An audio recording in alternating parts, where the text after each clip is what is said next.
తెలంగాణ రాష్ట్ర ప్రభుత్వము ప్రజల యొక్క సమస్యల పరిష్కారానికి ప్రజావాణి అనేటువంటి కార్యక్రమాన్ని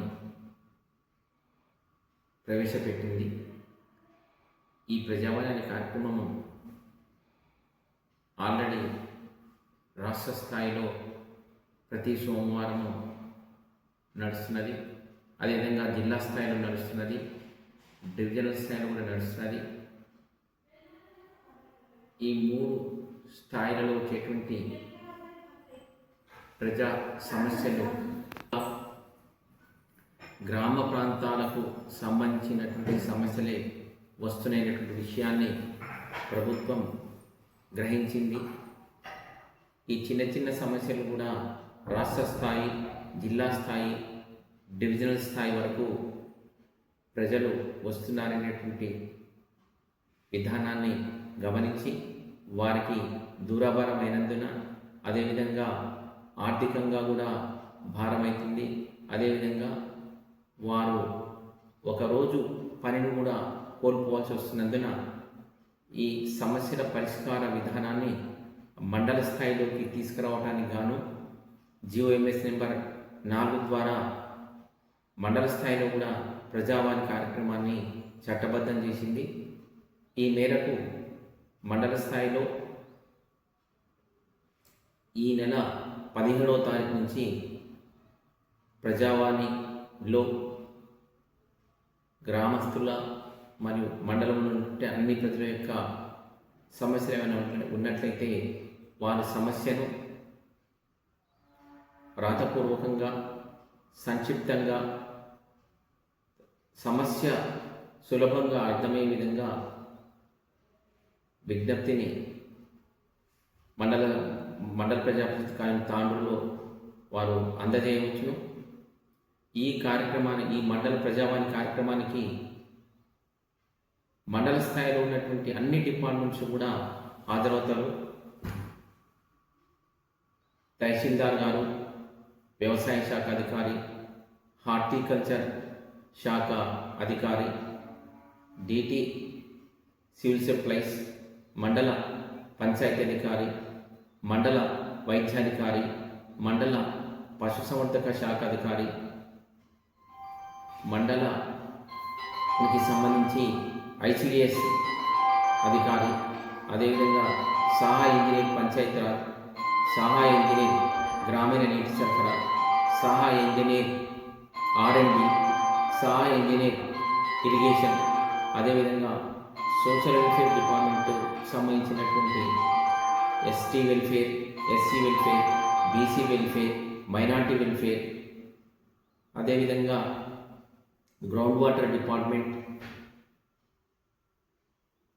తర్వాత సహాయ ఇంజనీర్ ఎలక్ట్రిసిటీ, ఈ విధంగా అన్ని శాఖలకు సంబంధించినటువంటి అధికారులు హాజరవుతారు.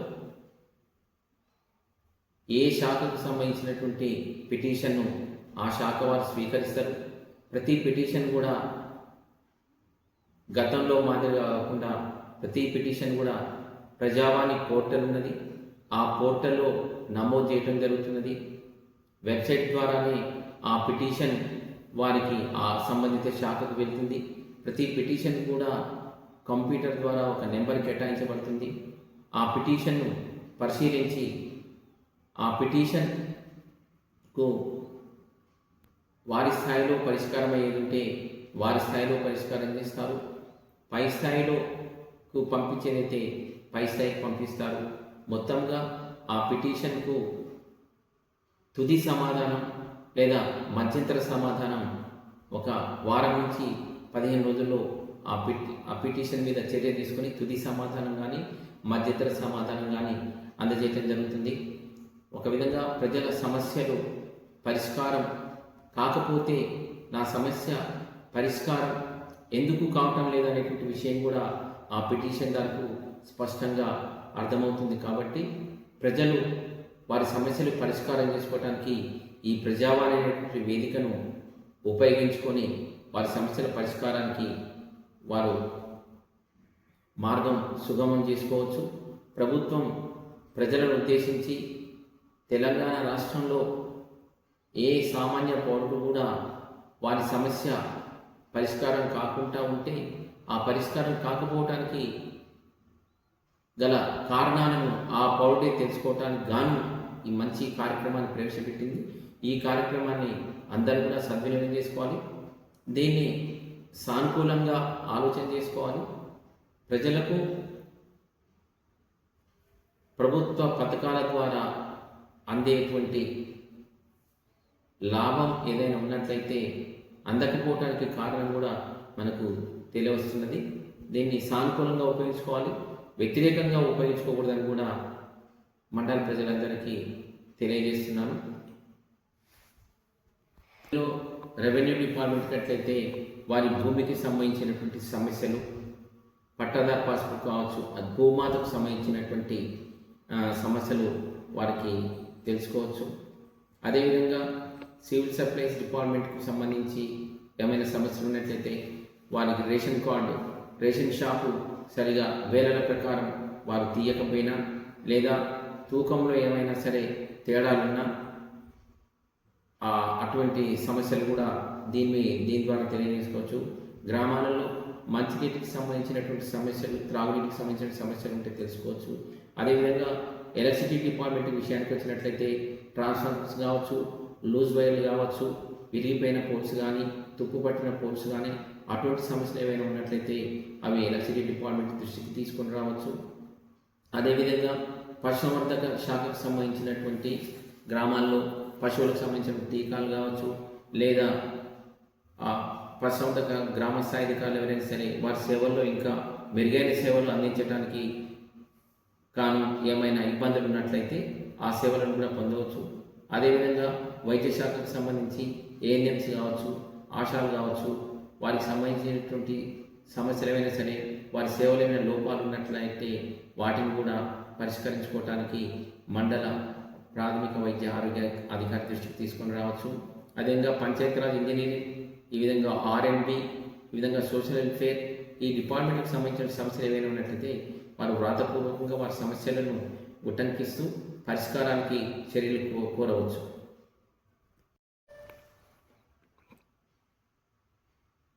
తెలంగాణ రాష్ట్ర ప్రభుత్వము కొంతకాలంగా అర్హత ఉండి పెన్షన్ చాలామందికి మంజూరు కాలేదు కాబట్టి ఆ విషయాన్ని గమనించి గ్రహించి అర్హులందరికీ వృద్ధాప్య పెన్షన్లు మినహా మిగతా పెన్షన్ల వారు దరఖాస్తు చేసుకోవడానికి అవకాశం కల్పించింది.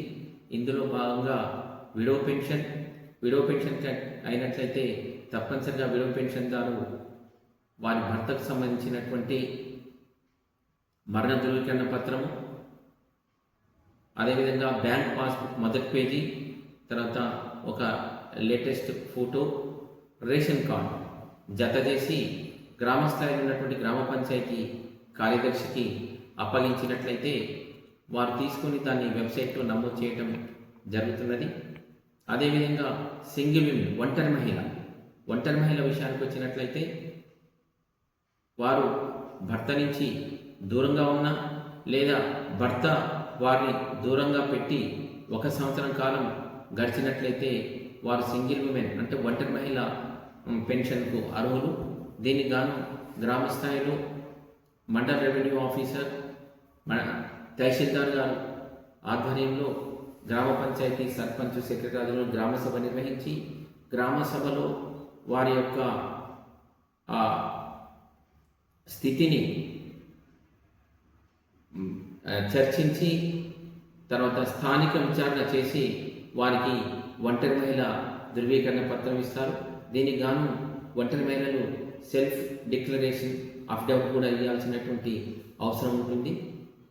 ఆ విధంగా తహసీల్దార్ నుంచి ధృవీకరణ పత్రం తీసుకొని నిర్ణీత ప్రొఫార్మాలో వారి వివరాలు పూరించి ఒక లేటెస్ట్ ఫోటో, అదేవిధంగా బ్యాంక్ పాస్ మొదటి పేజీ, ఆధార్ జిరాక్స్, దాని తర్వాత రేషన్ కార్డు లేని పక్షంలో 1,50,000 లోపు వారి ఆదాయం ఉన్నట్లు తహసీల్దార్ గారి నుంచి ఇన్కమ్ సర్టిఫికెట్ జత చేసి గ్రామస్థాయిలో పంచాయతీ కార్యదర్శికి అట్టి దరఖాస్తును సమర్పించాలి.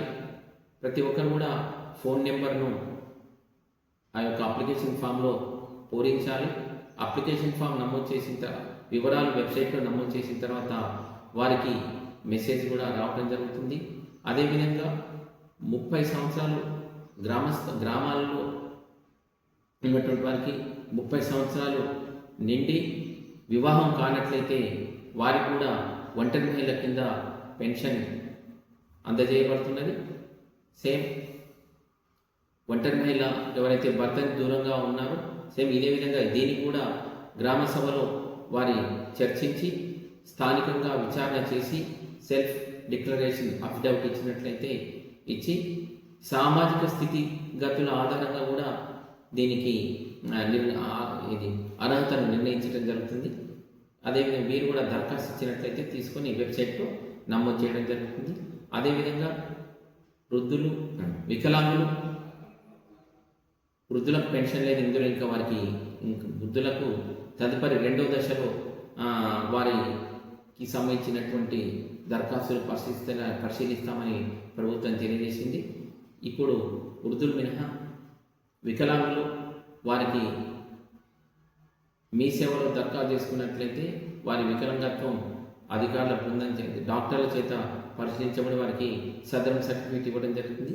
సదరం సర్టిఫికేట్ ఆధారంగా వారికి పెన్షన్ మంజూరు చేయటం జరుగుతుంది. అదేవిధంగా కలుగీత కార్మికులు, చేనేత కార్మికులు, డయాలసిస్ పేషెంట్స్, ఫైలేరియా బోధకాల పేషెంట్స్ బోధకాలు ఉన్నటువంటి వారు కూడా దరఖాస్తు చేసుకోవచ్చు. వీరికి బోధకాల వారికి అదేవిధంగా డయాలసిస్ పేషెంట్స్కు సంబంధిత హెల్త్ డిపార్ట్మెంట్ వారు వారి వివరాలను అప్లోడ్ చేసినట్లయితే అవి మా దగ్గరకు వస్తాయి. మా దగ్గర నుంచి మేము గ్రామాలలో తిరిగి ఈ పెన్షన్స్ అన్నీ కూడా ఒక మండల స్థాయి గెజిటెడ్ అధికారి చేత పరిశీలన చేయబడుతుంది. పరిశీలన చేయడానికి నిర్ణీత యాప్ ఉన్నది. ఆ యాప్ ఇంకా రాలేదు, త్వరలో వస్తుంది. యాప్ ద్వారా వారి యొక్క సామాజిక స్టేటస్ను పరిశీలన చేసి వారి ఆ సామాజిక స్టేటస్ పరిశీలన ఆధారంగా వారికి పెన్షన్ మంజూరు చేయడం జరుగుతున్నది. దీనిలో కొన్ని నిబంధనలు ఉన్నాయి. తరి భూమి అయితే 3.5 ఎకరాలకు ఎక్కువ ఉండకూడదు. కుష్కి అయితే 7 ఎకరాలకు ఎక్కువ ఉండకూడదు. అదేవిధంగా 4 వీలర్ 4 చక్రాల వాహనం ఉండకూడదు. అదేవిధంగా ఆ కుటుంబంలో సంపాదనా పరులు ఎవరైనా ఉన్నట్లయితే వారు ఉండకూడదు. ఎందుకంటే సామాన్యంగా మన భారతీయ సంస్కృతిలో తల్లిదండ్రులను వృద్ధాప్యంలో పోషించాల్సినటువంటి సామాజిక బాధ్యత ప్రతి కొడుకు బిడ్డ పైన ఉంటుంది. కాబట్టి ఇది కేవలం అనగా వారి తల్లిదండ్రులను, వారి కుటుంబాన్ని వారు పోషించుకోవటమే కష్టతరంగా ఉన్నటువంటి సందర్భంలో మాత్రమే ఇటువంటి పెన్షన్లు వారికి జారీ చేయడం జరుగుతుంది, మంజూరు చేయడం జరుగుతుంది.